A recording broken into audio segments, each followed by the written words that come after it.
Dakta mtazamaji, unapofanya maamuzi usitegemee hisia pekee, bali angalia uwezekano wa kufanikiwa au kushindwa kulingana na takwimu au uzoefu uliopo. Watafiti wanasema kukaa muda mrefu bila kuoga kunapunguza stress, lakini sikushauri ufanye hivyo, maana utakimbiwa na watu wengi, utaanza kunuka, alafu itakuwa story zingine. Ni Ijumaa tarehe 30 mwezi Machi, wiki ya mwisho ya mwezi huu wa 4. Hii ni taswira runinga ya Alshifa. Kumbuka habari hizi unaweza kuzipata moja kwa moja kupitia mitandao ya kijamii, tukianza na Facebook tunapatikana kama Alshifa Digital Kenya, YouTube ni Alshifa Television Kenya, Instagram, TikTok na X tunapatikana kama Alshifa Media Kenya. Pia unaweza kufuatilia vipindi vyetu vya redio kupitia tovuti yetu ya alshifaradiokenya.com. Hujambo na karibu, mimi naitwa Joseph Lewa. Tuanze na taarifa kuu mtazamaji, ambapo familia moja kutoka gatuzi la Likoni jijini Mombasa inalilia haki baada ya mtoto wao wa miaka 3 kutoweka kwenye hali ya kutatanisha, huku mshukiwa mkuu akidaiwa kuwa jirani wa karibu. Huyu hapa Hanifa Yusuf amekuandalia taarifa hiyo kwa kikamilifu.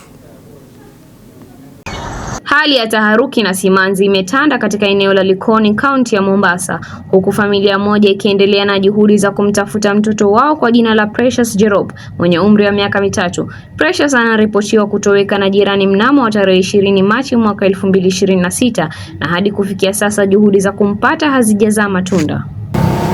Huyu mtoto toka apotee tarehe 20 tulijaribu kumtafuta kila sehemu, lakini hatukumpata. Tukachukua hatua ya kuenda Likoni Police Station. Ambaye ameweza kutoweka kuanzia siku ya tarehe 20 mpaka hivi leo hajapatikana, na wazazi wake bado wanaendelea kumtafuta. Kulingana na ripoti ya polisi na maelezo ya familia, mtoto huyo alitoweka nyumbani kwao siku ya Ijumaa. Inadaiwa kuwa jirani mmoja alionekana naye kwa mara ya mwisho kabla ya mshukiwa huyo naye kutoweka kusikojulikana. Akatusaidia, akajaribu kutrack yule mtoto. Walipomtrack, gari ikapatikana, huyo mtoto akapatikana. Yaani mwenye alikuwa na huyo mtoto ni kama alikuwa anasafiri. Ile track ya polisi ikasema mtoto hapo Voi. Na Mwanaharakati wa kutetea haki za kibinadamu Salma Hemed kutoka shirika la She Rise anasema kuwa visa hivi vimeanza kukita mizizi Mombasa na ni wakati wa mamlaka husika kuchukua hatua madhubuti, huku kiripotiwa kuwa kisa cha 7 kutokea.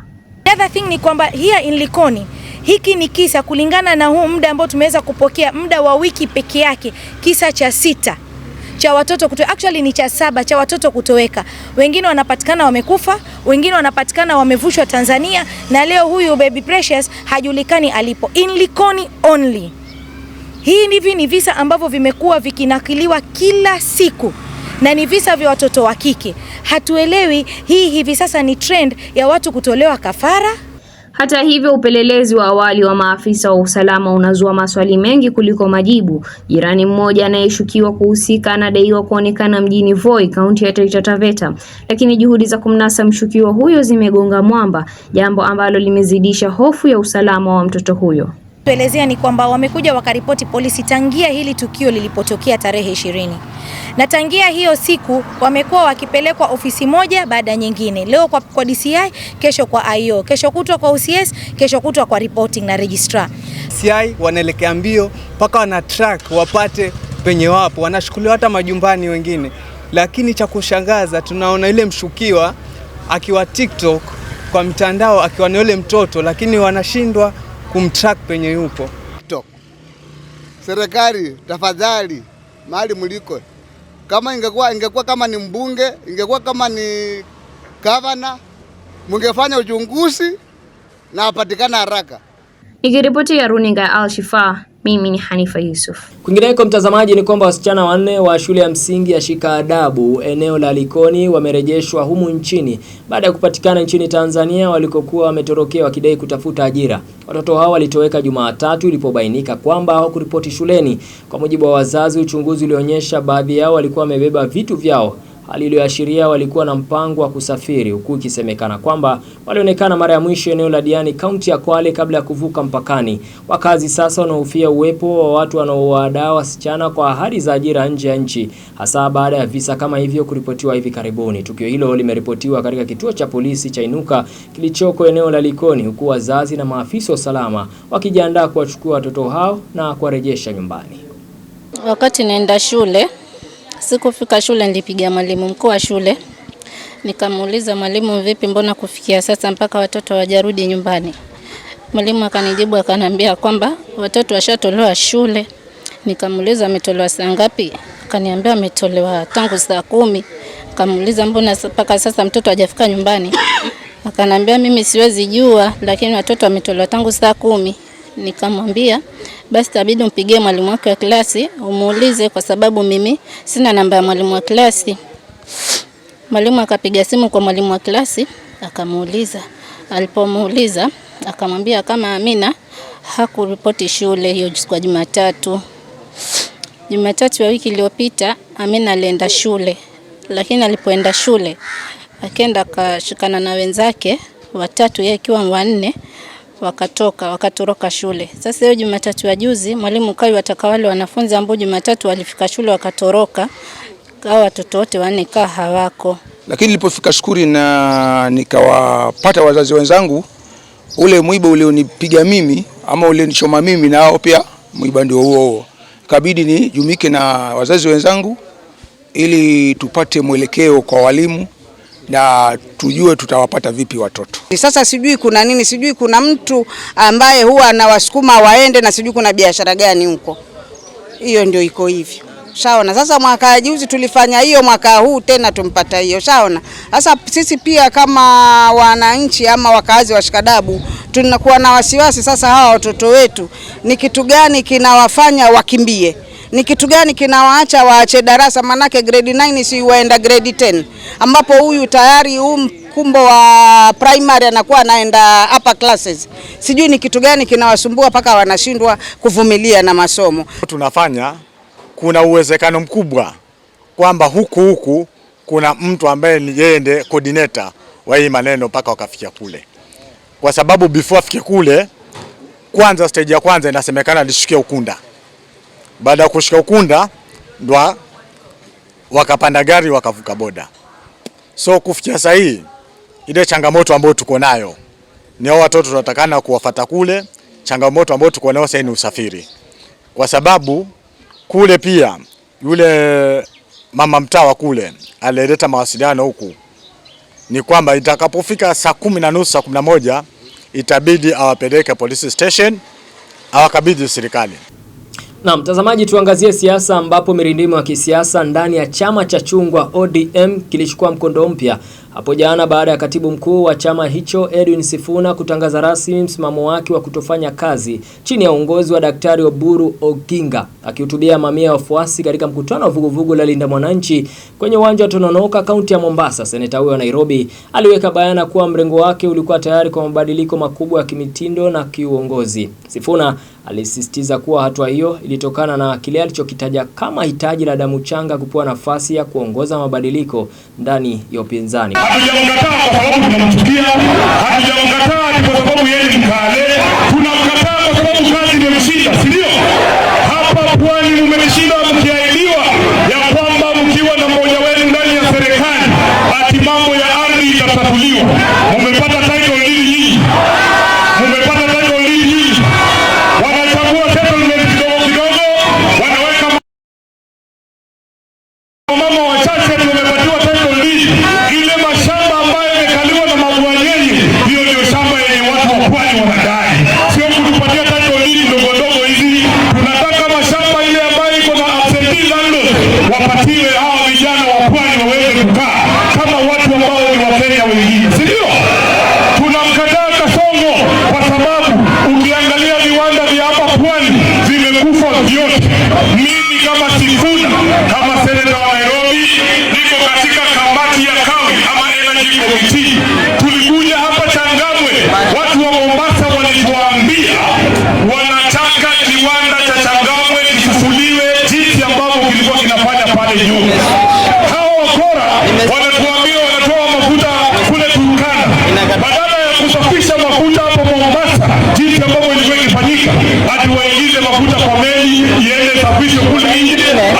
ishwe hapo. Hiyo ni akili gani bwana? Unaendelea kutazama taswira ya Alshifaa mtazamaji. Tuelekee katika kaunti ya Kwale sasa, ikiwa ni katika harakati za kilimo. Gavana wa kaunti ya Kwale Fatuma Achani akiongoza ugavi wa mbegu ya mchele eneo la Bodo wadi ya Ramisi huko Msambweni.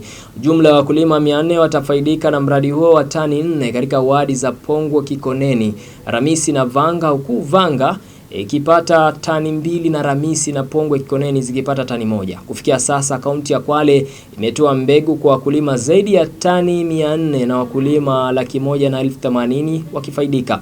Akizungumza wakati wa zoezi hilo, Achani amesema kuwa kwa uchumi wa Kwale kuboreka ni sharti sekta ya kilimo iangaziwe kwa mazima, akiwarai wakulima kupanda mbegu hizo. Wakati huo ni kwamba Achani amesema kuwa kila mkulima atapata kilo 10 za mbegu za mpunga, akiweza kuwasihi kutumia mbinu za kisasa za kulima ili kupata mazao mengi na yaliyo bora. Tunazindua rasmi upeanaji wa mbegu za mpunga na tunapeana kwa wodi 3. Tunapeana wodi ya Ramisi, wodi ya Pongwe Kikoneni na vile vile wodi ya Vanga. Tunapeana tani 4 za mchele za mpunga. Na hii Ramisi si Bodo pekee bali paka yale mashamba mengine ambayo wanalima mpunga pia wataweza kubenefit katika mradi huu. Kwa hivyo letu tu ni kuwatakia kila laheri wale wakulima. Najua siwezi kuambia fanyeni bidii, manake nyinyi wenyewe wa mwalimu. Bidii wa mwazifanya. Na yale masuala ambayo yamezungumzwa na ndugu zetu wa Kiskol. Na nataka tu niwaombe wale ndugu zetu ambao wako hapa. Hawa wakulima muwaruhusu tu walime. Nitazungumza na Kaushika kule juu. Lakini pia hapa kwa sasa hivi ardhi ikiwa idle pia ina hatari. Lakini ikitumika hawa miezi 6 wakilima kimaliza wanatoa, ardhi tabaki vile vile. Ndivyo ama sivyo? Shukran mtazamaji kwa kuendelea kutazama matangazo yetu. Kumbuka habari hizi unaweza kuzipata moja kwa moja kupitia mitandao ya kijamii. Kwenye Facebook tunapatikana kama Alshifaa Digital Kenya, YouTube ni Alshifaa Television Kenya, Instagram, TikTok na X ni Alshifaa Media Kenya. Pia unaweza kufuatilia vipindi vyetu vya redio kupitia Alshifaa Radio Kenya. Kwa taarifa hiyo mtazamaji, kutoka kaunti ya Kwale tunachukua pumziko fupi, alafu tunarudi na habari za kimataifa na michezo. Usiende mbali.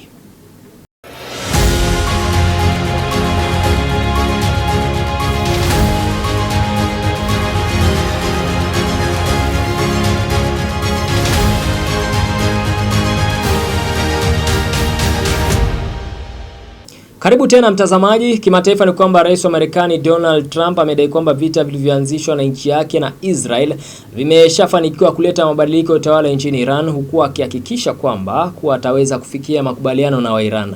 Akizungumza na waandishi wa habari mjini Washington siku ya Jumatatu, Trump aliyataja majina ya viongozi kadhaa wa Iran waliouawa kwenye vita hivyo ambavyo vimetimia mwezi mzima sasa.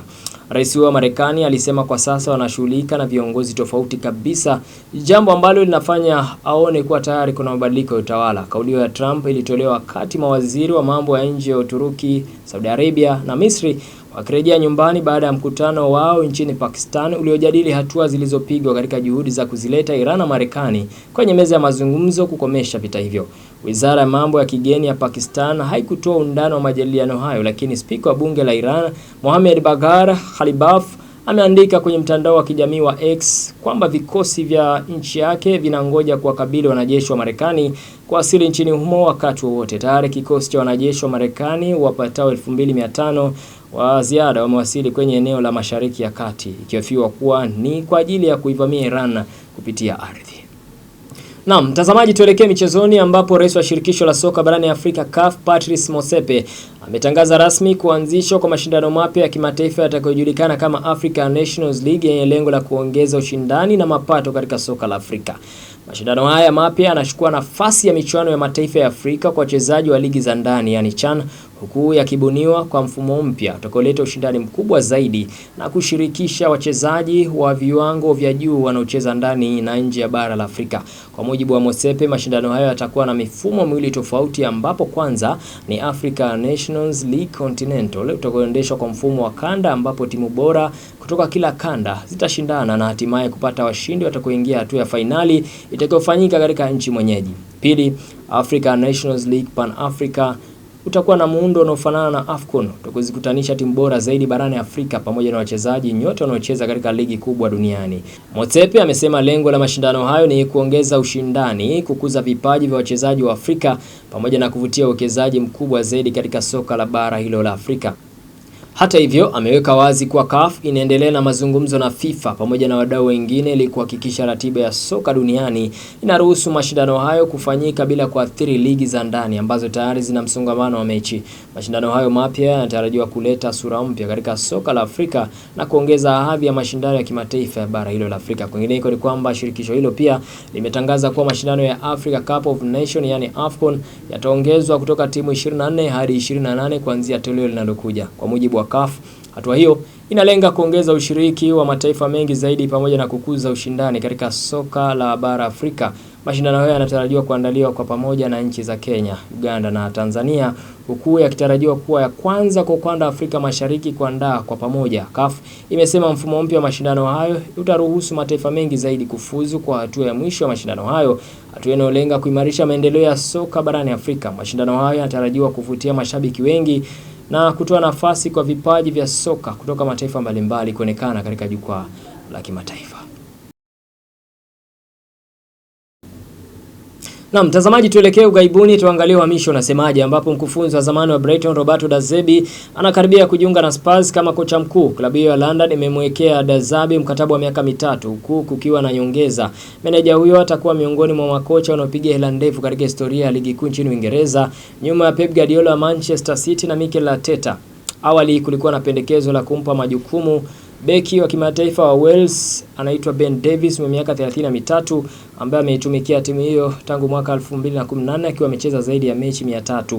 Wengineko ni kwamba klabu ya Arsenal huenda ikawaruhusu kuondoka wachezaji wake wawili wa Brazil, Gabriel Martinelli na Gabriel Jesus katika dirisha la usajili la majira ya joto, ikiwa ofa inayofaa itawasilishwa. Inaelezwa kwamba klabu ya Atletico Madrid ya nchini Hispania imeonyesha nia kubwa ya kuwasajili wachezaji hao wawili. Iwapo mazungumzo yatafanikiwa, hatua hiyo inaweza kuwa mabadiliko makubwa katika kikosi cha Arsenal, huku Atletico Madrid ikilenga kuweza kuimarisha safu yao ya shambulizi kabla ya msimu mpya kuanza. Liverpool wanatayarisha ofa kwa ajili ya kiungo wa Uingereza James Garner kutoka Everton mwenye miaka 23. Jarida la Fichaches linaripoti kwamba vilabu vya Real Madrid na Manchester United vimeweza kuvutiwa na kiwango cha mchezaji huyo. Vilabu vya Real Madrid na Man United vinavutiwa na pendekezo la kumnasa forward wa Uingereza Cole Palmer mwenye miaka 23. Inadaiwa klabu ya Bayern Munich pia imeonyesha nia ya kutaka kuanzisha mazungumzo ya kumsajili mchezaji huyo wa Chelsea. Man United watafungua mazungumzo na wakala wa kiungo wa Italia Sandro Tonali kutoka Newcastle United. The Red Devils watafanya jaribio kubwa la usajili mwishoni mwa msimu unaokuja ili kujenga kikosi imara msimu ujao. Arsenal wanapanga kutoa donge nono ili kumnasa kiungo wa Nottingham Forest Elliot Anderson mwenye miaka 23. Inadaiwa vilabu vikubwa Ulaya vitamenyana ili kumnasa mchezaji huyo wa kimataifa wa Uingereza. Mtazamaji, tumesalia na kama siku 7 hivi kuweza kumaliza mwaka, hasa tangu tumeanzisha taswira ya wiki. Labda ni kitu gani ambacho kwamba tumeweza kufurahisha nacho tangu tumeanza taarifa hii? Labda ni kitu gani ambacho kwamba unafikiria tunafaa kuongeza, kitu gani ambacho kwamba tunafaa kupunguza, ama ni kitu gani ambacho tunafaa kufanya ili kufikia vile viwango ambavyo kwamba mtazamaji wewe ungetaka?